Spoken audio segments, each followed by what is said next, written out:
La Russie accuse Emmanuel Macron de préparer des coups d'État néocoloniaux en Afrique. Dans un rapport détaillé, le service de renseignement extérieur russe, SVR, affirme que le président Macron aurait approuvé un plan d'action visant l'élimination de plusieurs dirigeants africains jugés indésirables en raison de politiques indépendantes contraires aux intérêts français. Famille, très urgent. Le service de renseignement russe a révélé que la France prépare des coups d'État contre 4 pays africains. Oui. Le service de renseignement extérieur de la Fédération de Russie accuse Paris de mener des opérations clandestines en Afrique pour restaurer son influence perdue.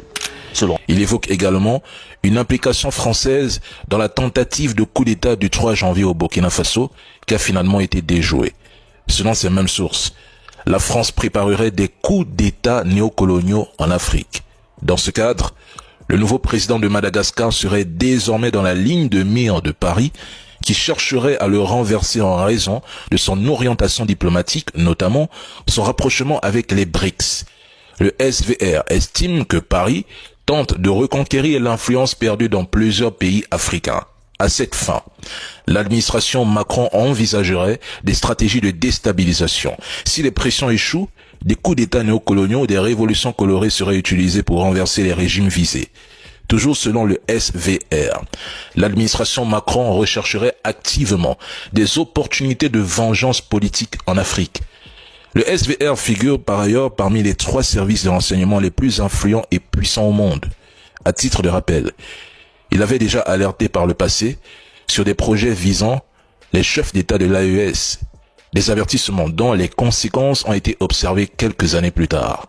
Selon le service de renseignement extérieur russe, l'Élysée cherche désespérément une revanche politique après les grosses pertes de la France au Sahel. Mali, Burkina Faso, Niger, les nouvelles autorités sahéliennes se sont débarrassées de l'influence française et choisi leurs intérêts nationaux plutôt que ceux de Paris. Peut-être inspiré par l'opération américaine contre Maduro au Venezuela, Emmanuel Macron aurait donné le feu vert à ses services secrets pour éliminer les dirigeants indésirables en Afrique. Le SVR estime même que la France se trouve derrière la tentative de coup d'État au Burkina Faso, vous rappelez, au début de cette année. On dirait que certains veulent ressusciter la France-Afrique. Premier pays, le Burkina Faso. Deuxième pays, le Mali. Troisième pays, Centrafrique. Et quatrième pays, pour terminer, Madagascar. Mais cela ne m'étonne pas. Combien de coups d'État ils ont essayé au Burkina Faso et ça a toujours échoué. Parce qu'il y a Dieu dedans. Combien de coups d'État ils ont essayé au Mali et ça a échoué lamentablement. Parce qu'il y a Dieu dedans. Ce que j'aimerais vous dire ici, là, depuis la création de l'AIS, la France a toujours tenté de déstabiliser l'AIS pour prendre le Sahel. Mais ils ont toujours échoué. Parce que Dieu nous a envoyé des anges, des prophètes venus sécuriser l'AIS. Le général d'armée Assimi Goïta, son excellent le capitaine Ibrahim Traoré et le général d'armée Aboulaman Tiani. Il y a Dieu dedans. Depuis combien de temps les terroristes attaquent le Sahel, matin, midi, soir? Il a fallu que Dieu nous envoie ces prophètes, ces anges, comme ces 3 dirigeants de l'AIS venus protéger le Sahel. Cela ne nous étonne pas, parce que récemment, ils ont tenté, il y a une semaine de cela, au Niger, d'attaquer le Niger à l'aéroport. Ça a toujours échoué, parce que l'AIS, c'est une puissance. L'AIS, c'est la force tranquille. Oui. Donc, famille, très urgent. Le service de renseignement russe a révélé que la France est en train de préparer des coups d'État pour déstabiliser le Burkina Faso, le Mali, Centrafrique et Madagascar. Et vous savez très bien, quand les Russes ont déjà dit que c'est la France qui fournit les terreaux, la France a démenti et les Russes ont sorti une vidéo. Et nous avons vu clairement, avec un hélico, la France qui entend, les militaires français qui étaient en train de donner les armes, de fournir des armes aux terreaux. Famille, prenez ça en considération, prenez ça au sérieux. Mais moi je dis, moi ce qui m'intéresse, c'est mon l'AIS qui m'intéresse. Oui, c'est l'AIS qui m'intéresse. Mais la France va toujours échouer. Que la France prépare des coups d'État jusqu'à 100 ans, la France va toujours échouer. Parce que dans l'AIS, nous avons des dirigeants dignes, des présidents dignes, des forces de l'ordre dignes, intègres et souverains. Et l'AIS ne va jamais tomber. Mali ne va jamais tomber. Le Burkina Faso ne va jamais tomber. Nous allons toujours triompher. Si la France veut, il n'a qu'à appeler le bon diable qui va descendre sur terre. On a confiance en nos autorités. Famille, partagez la vidéo au maximum. C'est-à-dire, Dieu nous a envoyé des protecteurs, des anges, des prophètes, comme ces 3 présidents de l'AIS venus protéger le Sahel. Et la France fait tout pour déstabiliser encore l'AIS. Ça ne va pas marcher. Dieu n'est pas bête. Dieu même n'est pas gawa. Dieu n'est pas gawa. Ça fait combien de temps l'AIS est attaqué matin, midi, soir. Dieu n'est pas bête. Dieu là, il n'est pas bête. Il y a Dieu dedans. Il y a Dieu dans l'AIS. Famille, partagez cette vidéo au maximum. On est ensemble. Je reviens avec d'autres vidéos plus fortes que ça. Selon Moscou, l'administration Macron utiliserait des méthodes extrêmes. Financement de groupes armés terroristes, déstabilisation de régimes et élimination ciblée des dirigeants considérés comme hostiles aux intérêts français. D'après Moscou, la France tente de reprendre pied sur un continent où elle a essuyé des défaites diplomatiques majeures. L'arrivée au pouvoir de dirigeants nationalistes dans plusieurs pays a fragilisé les positions de Paris. Ces nouveaux leaders revendiquent leur souveraineté et refusent les mécanismes hérités de l'époque coloniale. Face à cette évolution, Emmanuel Macron aurait donné carte blanche à ses services de renseignement pour neutraliser les dirigeants africains jugés indésirables, affirma le renseignement russe. Le successeur de la première direction générale du KGB cite le Burkina Faso comme exemple emblématique de cette stratégie. La tentative de coup d'État du 3 janvier dernier qui a échoué aurait été orchestrée avec le soutien de la France. Objectif présumé, assassiner le président Ibrahim Traoré, figure montante du panafricanisme et installer à Ouagadougou un régime aligné sur Paris. Cette opération visait également à enrayer la dynamique souverainiste qui gagne le Sahel, selon l'analyse russe. Après l'échec burkinabé, la France aurait réorienté ses efforts au Sahel. En effet, des groupes armés locaux seraient instrumentalisés pour mener des attaques contre des infrastructures civiles, tenter d'isoler les grandes villes et terroriser les populations. Toutes ces actions convergent vers un objectif: affaiblir le président malien Assimi Goïta qui a rompu avec Paris et expulsé les forces françaises du pays. La récente attaque de l'aéroport de Niamey dans la nuit du 28 au 29 janvier crédibilise davantage les révélations de Moscou. Le renseignement russe affirme par ailleurs que la stratégie française s'étend désormais à d'autres pays. La République centrafricaine serait ciblée pour y créer un chaos politique prolongé.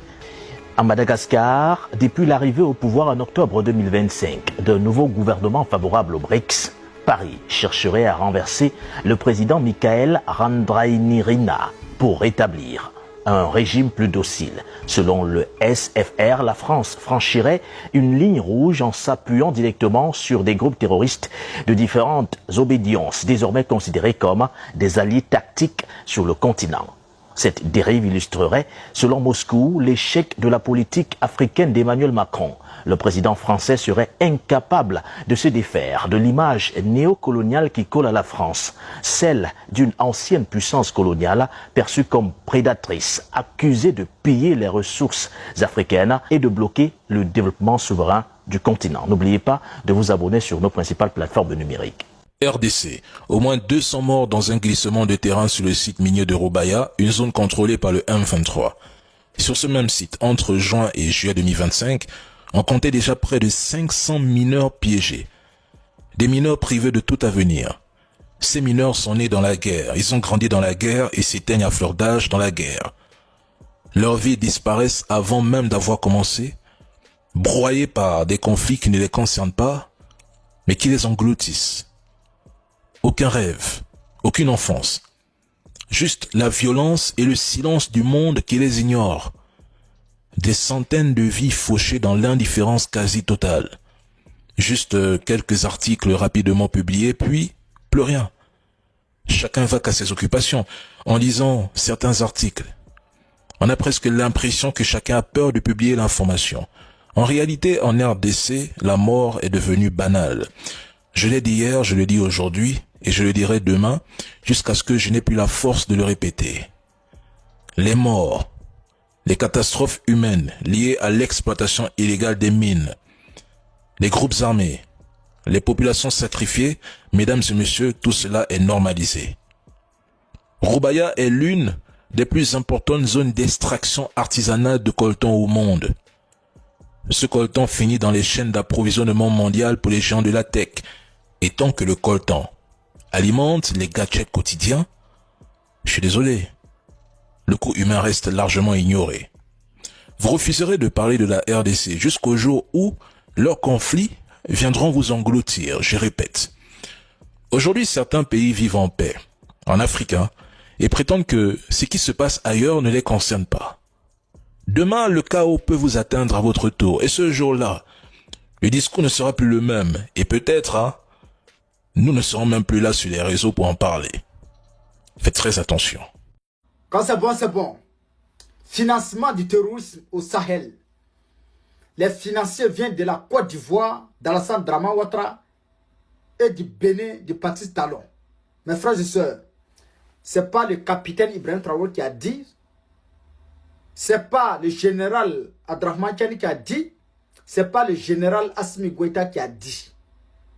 C'est eux, leurs maîtres là, qui viennent de dire la vérité. Partagez cette vidéo au maximum pour que ces voyous d'Alassane Draman Ouattara qui se dit Ado ou quoi là, il doit écouter. Je vous invite à écouter et partager cette vidéo là en désordre. Top, c'est parti. La plupart des commandants ne sont pas maliens, ce sont des étrangers. Aujourd'hui, leur chef, Yad El-Rali, est toujours là. Il incarne la stratégie d'Al-Qaïda au Sahel. Ce n'est pas un homme qui pense le terrorisme, c'est un homme qui le pratique au quotidien. C'est là que les chefs d'Al-Qaïda au Sahel ont conçu leur projet d'expansion vers les pays du Golfe de Guinée. Ces pays sont désormais des cibles, eux aussi. Et pour desserrer l'étau dans lequel ils sont pris, et pour s'étendre vers le sud, les terroristes financent déjà des hommes qui se disséminent en Côte d'Ivoire ou au Bénin. Des combattants ont également été envoyés aux confins du Nigeria, du Niger et du Tchad, où plusieurs groupes issus de Boko Haram continuent de tisser leur toile et d'assassiner. Le président de la République a eu l'occasion de le dire, avec les terroristes, on ne discute pas, on combat. Partagez-moi cette vidéo pour que les autorités béninoises et béninoises écoutent cette vidéo-là. Partagez-moi cette vidéo pour que les autorités ivoiriennes, les djoulas de la Côte d'Ivoire, tombent sur la vidéo. Les Mogol d'Alassane Draman Ouattara là. J'espère que vous avez bien compris. Faites la même chose, on va voir. Ah, mais ce qui est sûr, c'est que vous voulez faire à les ressortissants de l'AS là. Si vous avez tenté, vous savez que ce sera la chute d'Alassane Draman Ouattara. Wallah bilay. Personnellement, moi, je n'aurais même pas cité Talon et Ouattara. C'est des nègres, c'est des esclaves. Quand ils voient un blanc, c'est comme ça. C'est Talon, c'est Macron. Macron a noyé la France. Il a réduit la France et les Français à la misère. Il a pris le fleuron de l'industrie française pour donner à ses amis américains. Et il croyait en faisant ça, je l'ai déjà dit ici, venir chez les nègres, ramasser directement, gratuitement les richesses pour aller s'empiffrer là-bas. Non, ça n'a pas marché comme ça. Les nègres disent désormais nos biens, c'est nos biens. Alors, pourquoi ne pas le citer? Est-ce que Macron se cache? Maintenant, les gens s'offusquent qu'on ait cité nommément 2 chefs d'État de la sous-région. Mais attendez, c'est pas devant l'actualité aussi brûlante soit-elle, on ne peut pas perdre la mémoire. Le général Tchani n'a pas perdu la mémoire. Les Nigériens n'ont pas perdu la mémoire. Les Ivoiriens, les Togolais, les Ghanéens, les Béninois, même les Nigériens là-bas, nous sommes dans la région, nous sommes concernés, on n'a pas perdu la mémoire. Parce que Tchani n'a pas oublié et il n'oubliera pas que le Bénin, notamment le président du Bénin, en son temps avait dit on va attaquer, on a utilisé tout, on a épuisé toutes les voies de recours, on va aller attaquer. On lui a promis l'attaque. Est-ce qu'on est sorti un jour pour dire que nous avons renoncé à notre envie d'attaquer? Non. L'autre, lui n'a même, au moins Talon lui l'a parlé, et on n'a pas vu un soldat. Mais l'autre, lui, il avait 850 soldats, avec beaucoup d'argent et beaucoup de nourriture. Allez, on va aller envahir le Niger. Mais qu'est-ce qui vous étonne qu'on les cite aujourd'hui? Tu m'as dit clairement que tu veux ma tête. Maintenant, je suis menacé, je te cite, et les gens s'offusquent. Talon a dit depuis qu'il a mis la balle à terre et renoncé à ce projet. Oui, oui. Talon, tu sais ce qui est dangereux dans cette affaire. Est-ce que Talon lui-même contrôle maintenant son territoire? Si les terroristes quittent son pays pour aller attaquer le Niger, est-ce qu'il est sûr qu'il est au courant? C'est là-bas que nous devons faire attention. Mais quand on lui dit qu'il y a les terroristes chez toi, il dit non, il n'y a personne. Donc s'il n'y a personne, ça veut dire que ce qu'ils viennent faire, c'était des éléments. Tu aurais dû dire, écoutez, le pays, le Nord, c'est une zone très vaste, c'est une zone boisée, c'est une réserve de faune. Ben écoutez, si les gens se cachent là-bas, donc mettons-nous ensemble, recherchons-les. Alors, on va permettre à Lani Sossou de rattraper son retard en temps d'antenne. Lani, alors que les groupes terroristes sont actifs dans la zone, pourquoi le discours officiel privilégie la thèse du mercenariat téléguidé? Deux points à relever. Ce qui est quand même assez extraordinaire, c'est que les présidents des trois chefs d'État de l'AES n'ont de cesse d'accuser toujours les mêmes pays, les mêmes présidents. Il y a quand même un sous-entendu derrière. Parce que lorsque Ibrahim Traoré accuse toujours la Côte d'Ivoire ou bien le Bénin de servir de base arrière à la déstabilisation de son pays, le Burkina Faso, c'est qu'il y a quand même anguille sous roche. Ce sont des chefs d'État, ce sont des gens qui ont des services de renseignement.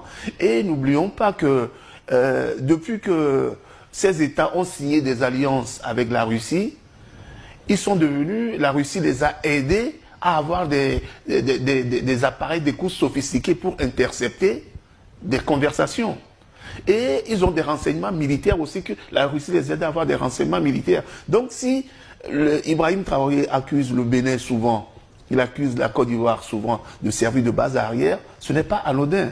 Si le Mali, en son temps, a toujours accusé la France ou bien la Côte d'Ivoire de servir de base arrière, ce n'est pas anodin. On se rappelle quand même que lors de la prise du pouvoir de Assimi Goïta, quelques mois plus tard, on a rendu public une conversation entre un ancien Premier ministre du Mali et le président ivoirien qui traitait les Maliens d'idiots. Je ne sais pas si vous vous rappelez encore. On se rappelle même mieux que ça. Il leur a dit que les Russes n'ont pas d'armes pour leur donner, que c'est de la quincaillerie. Aujourd'hui, on leur dit d'aller se mesurer à la quincaillerie russe au Burkina, mais ils sont allés planter un drapeau dans un coin de brousse et ils ont fui comme des lapins. Donc, voilà la quincaillerie russe qui fait peur. Donc le Mali également n'a de cesse d'accuser ce pays. Et Tiari surtout, qui n'a pas sa langue dans sa poche, a souvent l'habitude de nommer, de citer nommément ceux qui l'accusent. On se rappelle que des Français avaient été arrêtés au Niger, au Mali aussi, qui ont parlé, au Burkina d'ailleurs, où des Français ont été emprisonnés, et ce sont des gens qui ont parlé.